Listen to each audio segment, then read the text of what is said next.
Autónoma de México con más de 25 años de experiencia en el mercado energético. Bienvenido a Globovisión.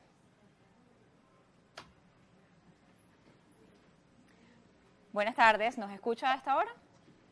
Hola, muy buenas tardes. Gracias por invitarme. Bien, me gustaría conversar con usted la tarde de hoy respecto a lo que está dándose en este momento en el mundo energético, el mercado petrolero. Hemos visto cómo el mundo ha tratado de evolucionar hacia todo lo que es el proceso de transición energética. Hay diferencias en cuanto a lo que eso va a tomarle a las economías o a las grandes economías respecto a la eficiencia de las energías que existen en este momento y los procesos que se están dando. Me gustaría conocer cuál es su visión al respecto. Los precios del petróleo en esta semana han estado respondiendo básicamente a todo lo que tiene que ver con el balance de oferta y demanda a nivel mundial, los cuales han estado relativamente relajados dentro de un contexto de altas tasas de interés que ha hecho que los especuladores financieros que normalmente incrementan el precio del crudo se mantengan alejados del mercado petrolero. Es decir, el precio del petróleo ha estado relativamente estable porque no ha habido mucha especulación financiera. Y en este sentido, pues ha estado reaccionando de manera muy puntual, muy semanal, muy diaria a algunos eventos, algunos desarrollos como la prohibición de exportar gasolina de Rusia, como algún anuncio adicional de la OPEP, de alguna extensión de recortes, etcétera. Pero en realidad tenemos ya más o menos un año o más de un año con un mercado petrolero bastante balanceado. En medio de esas condiciones, como señala, un mercado balanceado, vemos estas restricciones por parte de Rusia, hemos visto los recortes por parte de la OPEP en materia de producción para tratar de mantener o estabilizar esos precios. ¿Las condiciones del mercado actualmente dan para efectivamente ir hacia ese proceso de transición energética? Eh, la transición energética ciertamente ha ido caminando a pasos, yo creo que mucho más lentos que lo que la gran mayoría de los entidades regulatorias y políticas en el mundo han estado esperando. La transición energética va por diferentes rumbos dependiendo de qué energético en específico, de qué sector, de qué país estemos hablando.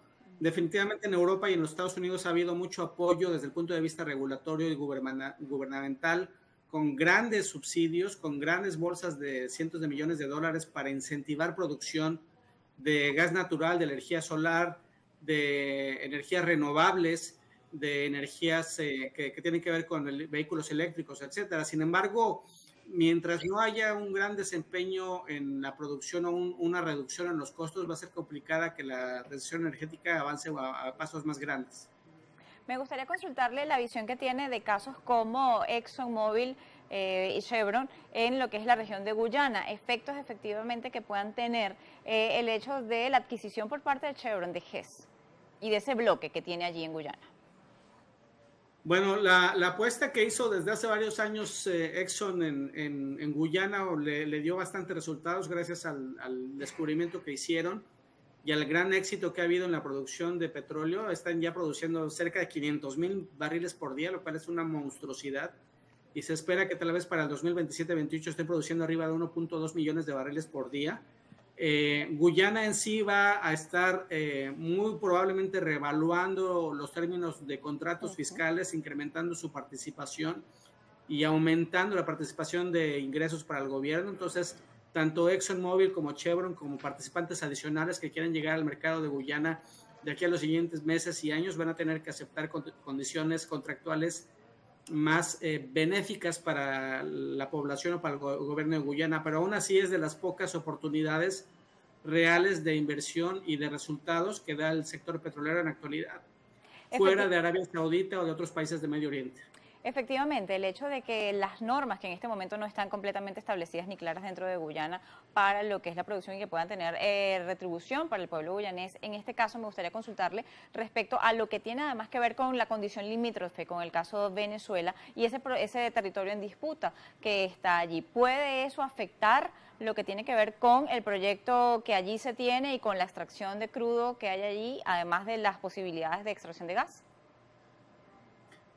No escuché muy bien la pregunta, pero me parece que tiene que ver con la aceptación o no de los términos que tienen que ver entre discusiones con Guyana y con Venezuela. Sí. Me supongo que Venezuela va a continuar insistiendo en que tiene algún tipo de derecho o de participación sobre producción o sobre descubrimientos o sobre ciertos territorios alrededor de toda esta zona de producción que da con Guyana. Me parece que es un tema político que tiene que ver con mantener algunas cartas de negociación respecto a Estados Unidos y a los gobiernos occidentales para que en algún momento pudieran reducir cierto número de sanciones. Aquí habría que estudiar, hablar con gente que está mucho más estudiada en cuanto a la historia, la geografía específica, para ver qué tantos argumentos reales tiene Venezuela para poder tener éxito en algunas de estas búsquedas que está haciendo con respecto al tema de Guyana, ¿no? Bien, hablando del espacio, del ámbito geopolítico como tal, me gustaría consultarlo respecto a lo que es el eje Venezuela, Guyana, Trinidad y Tobago y las potencialidades energéticas que ahí hay y cómo se pueden manejar estas durante este año 2024, donde muchos países cambian de gobierno o tienen elecciones. Parecería que la administración Biden está buscando diferentes argumentos hacia dónde satisfacer diversas audiencias y ese es un gran problema. De repente, de algún anuncio que tiene que ver con incentivar la transición energética, de repente da anuncios que tienen que dar con incentivar o darles gracia al sector energético petrolero. A veces habla con temas a favor de la inmigración, a veces en contra y a veces habla con la necesidad de imponer sanciones más fuertes a regímenes que tienen que ver con lo que le llaman el eje, donde estarían a lo mejor Rusia, Venezuela y otros países. Y de repente ha habido flexibilidad, como lo vimos después de la invasión de Rusia a Ucrania, donde autoridades del gobierno de Estados Unidos estuvieron hablando con autoridades de Venezuela y reduciendo algunas sanciones. Entonces, yo creo que va a ser un gran reto y definitivamente vamos a estar viendo bastantes mensajes mezclados y en diversas direcciones durante este año electoral.